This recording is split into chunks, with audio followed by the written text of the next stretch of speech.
We're so excited to have you here today. Nash 101 Honoree.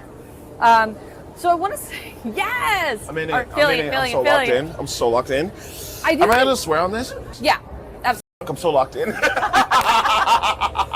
So I'm curious where this journey began for you with content creation. Yeah. Honestly, content was something I've always kind of done, even growing up. I would just make skits and shit like that. But it's really, last year, I decided I was I want to post more than just because I had my music, but I didn't want it to feel like I was always selling to people. Sure. And I was like, okay, let's show my personality. Yeah. And I told myself, because I had the Morgan J thing happen, and I was like, this is an opportunity. And with this opportunity, I can't waste it. Anytime I had a viral video before or something, I didn't do anything with it. I was just like, oh wow, this hit numbers. And I'm like, I've learned I'm going to post every single day, multiple times a day from now on, and I'm going to double down and see what happens. And this is what happened. Yeah. Well, tell us more about the Morgan J moment for those who aren't versed. Yeah. So Morgan J was my first breakout video because I was at this comedy show and I was being a dumbass as I do, and and he saw me laughing too loud in the background and he's like, "Fuck's wrong with this man? Why are you giggling like this?" And I was like, "This is so funny," and he's like, "You're so weird." I'm like, "Yeah, I know." And then we started touching each other, not weird, but it was like a fight shit. And then we were just like, "Yo, this is a vibe," and the video went viral as hell. And now I was like, and that's when I started doubling down. I love that. And your energy has been, you've created such really wonderful concepts about it. I do want to talk about white girl dancing. How did that come to be? And where did you know this is catching on? So the white girl dance was basically it was a comment that someone had put, and they were like, show us your best white girl dance. And I was like, I'm so happy you asked because I actually practiced this. You're like, challenge accepted. I was like, oh my gosh, pinned. And I went and I hit it and everyone was like, oh my God, this is crazy. And it was just millions. And I was like, huh? And then the comments were like, do it again. I did it again, millions. And I was like, oh, this is a thing now. And at first I was just like, oh, this is something people like. But then once I started dancing with people, and then I saw people start being like, OMG, you should do this here. Come to this city, come to this country, come here. I was like, oh, people really want to do it with me. Yeah. And it didn't really hit that this was a thing until I went to another city and I started meeting people, and then I actually saw the impact it had on people. Because till that point, it was just everyone was like, aha, I love it. But then I went to New York, and it was the first time someone came to me crying, and they were like, where were you at in New York when that happened? I watched a lot of the New York videos. Italy. Yes. I was in Little Italy. It was right before I did the large group white girl dance. I remember that one. And this lady came in with roses. And I was like, oh my God, what? She's like, this is for you. I just want to let you know how hard life has been recently. And watching this video, every day on my feed gives me a break from how difficult everything else is. And that's what that means to me. And I was I love that. oh, there's more to this. Yeah. And then it grew from there, and I started looking at it from a lot more than just, haha, this is fun. I was like, oh, we're creating safe spaces. I think there's something about the freedom in which you dance and the freedom in which you laugh.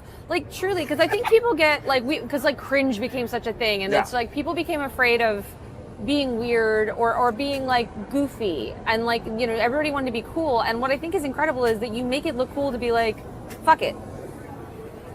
Truly. Yeah. I'm joyful, and I'm not going to feel bad about that or cringe about that or whatever. Thank you. So what is it that you love about content creation and working on the internet? Before content creation, I was in film. Outside of my music, I was in film. In what role? Director and producer. Oh, okay. Yeah. And an editor. Always editing. I have that background too. Yeah. There we go. Pound for the editors.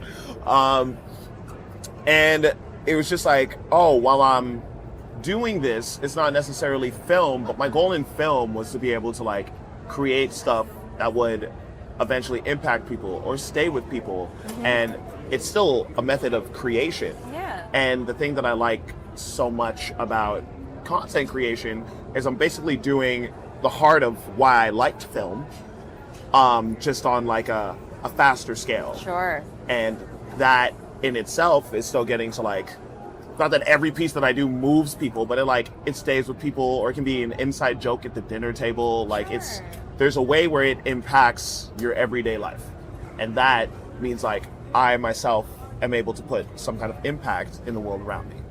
It's also been so exciting to kind of watch this grow, where it was like at first you were doing it alone, and then we got to watch people be really excited. The amount of people, like videos where it's someone way in the distance. Like, let's talk filmmaking. Let's talk depth of field. Ah!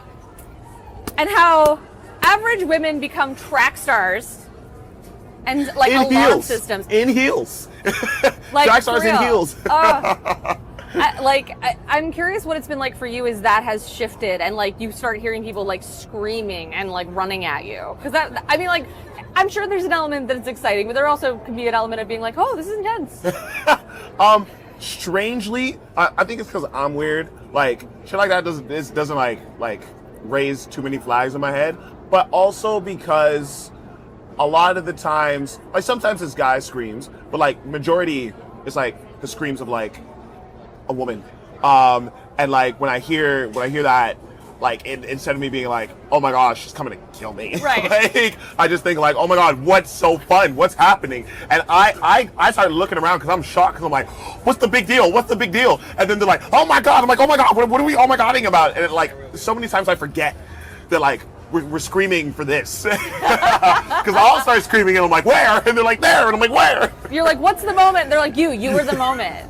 So you were one of our MASH 101 nominees. It was me. I'm just gonna admit it. You were one of my recommendations. So Oh my God, boy, let's go! Oh my God! Because I will say, like, when it comes to music, I'm deeply an emo girl. Like, I'm not a white girl dance girl. I'm much more the I'm gonna headbang and look awkward, but whatever. Yeah. But those videos, they just brought me such joy, and it was so lovely to see the way you've grown them. So can you talk a little bit about like what it meant to you when you heard that we wanted you to be part of MASH 101? I was so confused. I saw like MASH 101 and I'm like,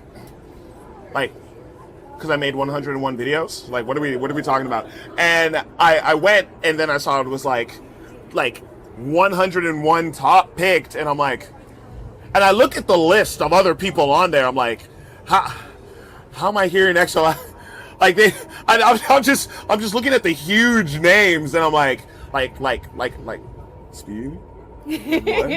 I will say you were an easy one to get through the vetting process. I was like him, and everybody was like, yes. Wow. Thank you. It's wild to me because I feel like I keep feeling what's the term where you're like I don't deserve this. Humbling or imposter syndrome? Imposter syndrome. I have so much of that because it'll be like, here, top 101, and I'm like, no. Like I'm not that. I'm not big enough. Like I don't have like millions like that. Like, and then I'll get like messages of people saying how I impacted their lives, and for like 15 seconds, I'm like, wow, maybe it is a thing. And then I forget, and I'm like, no, like, it can't be. It's not like that. So it meant a lot because it was like a physical piece of proof to something that I don't tell myself, and that was huge. And then when I posted it, everyone's like, absolutely, of course, you deserve it. I'm like, what do you mean? It was yeah. So it was very good to be given something that I don't give myself. Oh, Thank I love you. that. Well, we're thrilled to have you here. We think you deserve it.